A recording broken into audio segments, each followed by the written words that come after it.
Começa agora mais um Enfoque Acadêmico. No programa de hoje você vai conhecer o site que indica o local correto para o descarte de garrafas PET. Uma reportagem fala sobre tatuagem e mercado de trabalho. Conheça a sinoterapia e os benefícios que ela traz para a saúde. Também uma reportagem especial sobre a cultura afro. Fique com a gente.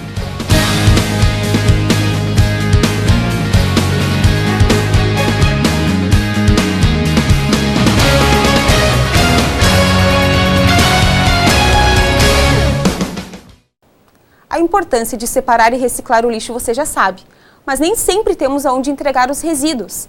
Para ajudar nessa questão, a Associação Brasileira de Indústria do PET possui um site que localiza pontos de entrega deste material para reciclagem. O site Leve PET lista pontos de coleta de garrafas PET e outros materiais recicláveis em todo o Brasil. Digitando o endereço completo no campo Pesquisar, são listados por pontos mais próximos em marcadores coloridos.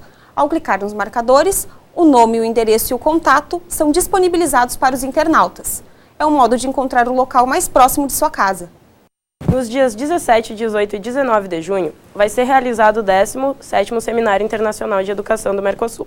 Com a temática Universidade e o Plano Nacional de Educação, a intenção é refletir sobre o papel de educador como mediador na proposição e implementação de políticas educativas.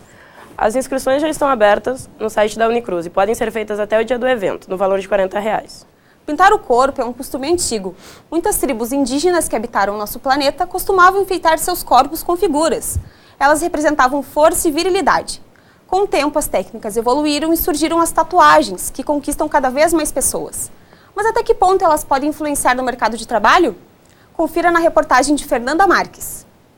A postura do mercado de trabalho revela muitas características de uma cultura ainda conservadora. As empresas se preocupam com a imagem corporativa. Por isso, a imagem do candidato para a vaga de emprego também é avaliada. A relação entre tatuagem e o mercado de trabalho ainda é muito polêmico. Embora o preconceito tenha diminuído bastante nos últimos tempos, ele ainda existe.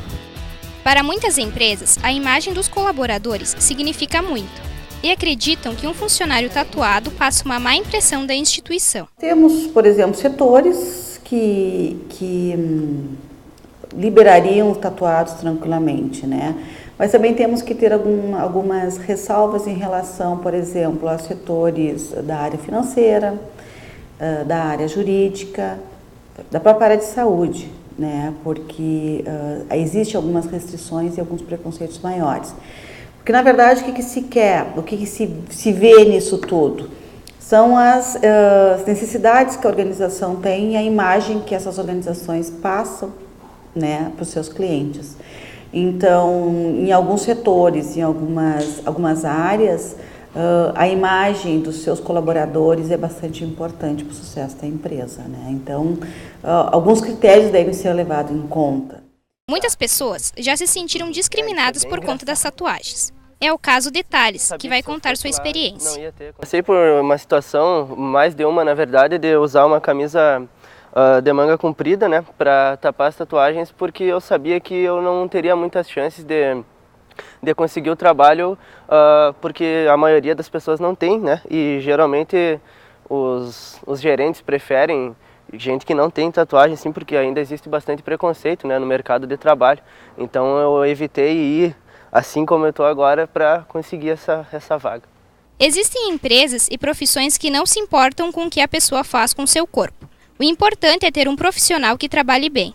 No meu trabalho hoje as pessoas ficam muito curiosas, pedem para mim levantar a blusa, olhar, ler e explicar por que eu fiz e por que eu fiz essa homenagem aos meus pais. Então a tatuagem tem que ter um significado para ela ser marcante e para ser positiva diante das pessoas, diante da sociedade de hoje.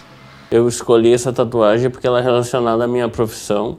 A tatuagem é a deusa da justiça, né? Como eu sou advogado já fazem quase 8 anos que eu tenho escritório.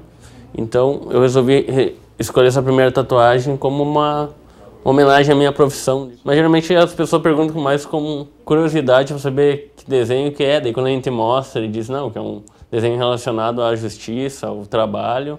É bem aceito. Nunca tive qualquer discriminação, digamos assim, por causa da tatuagem. É mais uma expressão, eu acho que tem que ter um conceito para a gente levar para a nossa vida até ao final da nossa vida. Ela é uma forma de arte que hoje em dia é bem comum, né, as pessoas homenagearem parentes ou amigos ou até a sua profissão, que é o meu caso dessa primeira tatuagem. Para evitar polêmica, os candidatos devem ficar de olho em alguns aspectos antes de se candidatarem à vaga de emprego. Aconselha-se, no caso, a pessoa que está concorrendo a uma vaga ou que está pleiteando algum processo seletivo, que observe e que saiba em que lugar está tentando entrar, tentando se candidatar, né? Primeiro conhecer a cultura da organização, conhecer o que a organização espera, quais são os seus valores, para depois, então, ver se adequa, né? A tatuagem, ela deveria ser pensada já como plano futuro. Colocar em locais que não parecessem tanto, que na necessidade de tapar, que pudesse ser possível tapar. Por exemplo, se tu colocares uma tatuagem nas mãos, tu não vai ter como tapar isso. Se tu colocares uma tatuagem no pescoço, tu não vai ter como cobrir isso. Agora, existem lugares do teu corpo que tu pode muito bem manter a tua tatuagem e ela ser discreta ao ponto de tu conseguir tapar com a roupa. Mas eu acho que é interessante, seria muito interessante as pessoas pensarem um pouquinho antes disso. Porque essa geração que está aí agora, ela é muito impetuosa. Eu quero fazer hoje, eu vou fazer hoje. Só que amanhã, como é que vai ficar isso, né? Então, eu sugiro, né, que as pessoas que vão passar por algum processo seletivo, em primeiro lugar, honestidade e sinceridade, né? Existem algumas seleções onde as pessoas são questionadas em relação a isso. Então, seja honesto, né? Eu tenho uma tatuagem, mas ela não atrapalha, ela não impede. O que pega muito, o que acaba atrapalhando muito são tatuagens agressivas. Tatuagens que elas são um tipo de afronta, né, que as pessoas querem fazer. Às vezes tem a ver com personalidade, o momento, né? Tudo isso é diversidade, né? Assim como a tatuagem, como o piercing, como o alargador, como etc e tal. Mas existem lugares, né, para tu poder estar, vamos dizer assim, extrapolando e liberando tudo isso. E eu acho que os critérios e o bom senso ele deve ser utilizado em qualquer situação, né, entre empregado e empregador. Utilizada como terapia para crianças com problemas psicológicos, dificuldade de relacionamento ou afetividade, a sinoterapia é um tratamento realizado com auxílio de cães, que vem ajudando muita gente. Aqui na Unicruz, esse projeto é realizado pela professora Vanessa Peranzoni e pelo Núcleo de Apoio ao Estudante, o NAI. A sinoterapia é muito utilizada na melhora física, psíquica e emocional de pessoas com necessidades especiais. Deve ser feita de uma forma gradual e com um cão de personalidade adequada ao tratamento. Ele funciona como estimulador e facilitador para a melhora do paciente, sendo uma complementação aos outros tratamentos. Essa terapia auxilia na melhoria da qualidade de vida dos pacientes, pois aumenta o estímulo social. O grande objetivo é ajudar no desenvolvimento da fala, da expressão de sentimentos e da imaginação. A professora Vanessa atende a esse projeto nas terças-feiras, das 2 às 3h30 da tarde, na sede da EASA. Você sabia que apenas 1,9% da população brasileira é doadora de sangue? E que apenas 450 mililitros de sangue são retirados na coleta? O Hemocentro de Cruz Alta se preocupa com este dado e precisa de doadores. Para doar, o voluntário necessita estar bem de saúde, pesar mais de 50 quilos, ter de 16 a 69 anos e portar um documento oficial com foto. Para mais informações, procure o Hemocentro no endereço e telefone que aparecem aí na tela. No censo de 2010, quase 51% dos brasileiros se declararam negros, e ainda maior é o número de descendentes de africanos. Por isso, é difícil não estar rodeado de influências culturais dessa origem. O repórter Vitor Galvão produziu uma matéria especial sobre a cultura afro. Acompanhe. Você já sabe que a maior parte dos brasileiros é negro ou de origem negra. Sabe também que isso influenciou muito a cultura do nosso país. Muitos hábitos tipicamente brasileiros têm essa origem. Mas onde exatamente encontramos essa influência? No processo de colonização do Brasil, firmam-se características culturais trazidas de diferentes povos. Os europeus, o índio e o africano, que contribuíram muito social, política, econômica e culturalmente para a formação da identidade brasileira.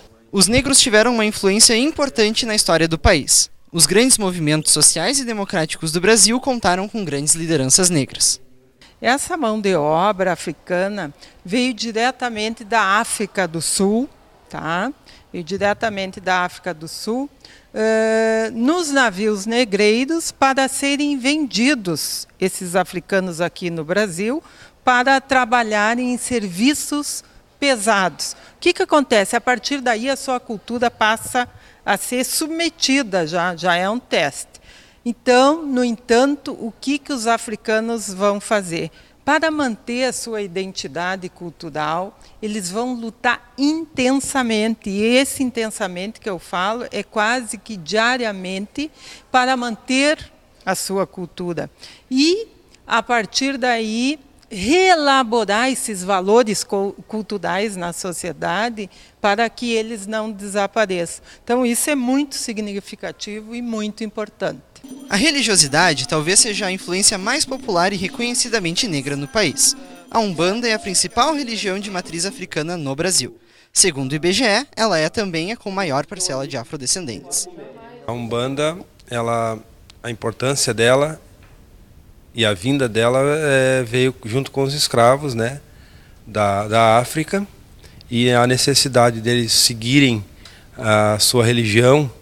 Eles fizeram o sincretismo em cima dessa religião chamada hoje Umbanda, né, que ela é totalmente brasileira, criada pelos escravos vindo da África. As bases da Umbanda, eles são paz, amor e caridade. O que a Umbanda tenta levar ao ser humano. Levar paz de espírito, o amor, que também significa confraternização entre todos os irmãos, e a caridade. A Umbanda influenciou muito o Brasil em vários aspectos. Um deles é o vocabulário, né? Muitas palavras hoje usadas aqui no Brasil, na língua portuguesa, são provenientes da África, né? Como poderia citar vários exemplos como banda, tambor, batuque. Todo esse tipo de palavras são originárias da África, trazida pelos negros. E as comidas, né, típicas, como o cozimento de raízes, né, não só dos índios como também dos negros, a feijoada, a acarajé, enfim, comidas típicas trazidas da África para o nosso país, que hoje é popular em qualquer mesa aí, de qualquer brasileiro. Os africanos vão se deparar com duas culturas religiosas diferentes. Uma é o cristianismo e outra é o mito africano, o mito religioso africano, que é de origem natural deles. O que acontece a partir daí? Eles vão sofrer uma série de confrontos, essas duas religiões entram em choque, e mais tarde o povo africano vai ser denominado de povo miscigenado.